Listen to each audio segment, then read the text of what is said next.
There are a number of best practices that a board should follow based on the research that we've done for enterprise risk management. The first is tone at the top matters, and their attitude, the seriousness that they take risk management matters. Clearly, the administration picks up signals from the board, from the leaders of the institution. The second is the board committees need to be involved. Our research indicates that if it is all of risk management is only held by the finance or audit committee, that the comprehensive, integral nature of risk management is often not addressed. So student sexual assault and student alcohol issues could be a big risk for a campus. Having that in the audit committee and trying to quantify that is it hasn't worked from the institutions that we surveyed in doing research. And so having student affairs or campus life, the governance committee, each committee understand its risks, conflict of interest policies. Are we following them?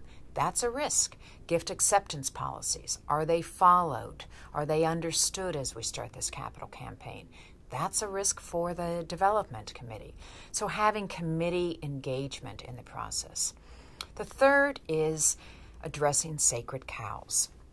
And it's a really difficult issue, but it's incredibly important that, particularly because, let's be honest, board members often have very strong links to these sacred cows on campus, whether or not it's the debate team, the football program, the class from the Nobel laureate, the special tradition for spring festivals, whatever it happens to be. If the institution is not allowed to address sacred cows and look at the risks and look at it from an objective perspective, because the board treats it as something that is not approachable, there are risks, and we only need to read the newspapers to understand that. So, and the fourth would be accountability and making sure that both the board committees in their charters and the senior administrators in their job descriptions are held accountable for owning the risk management process.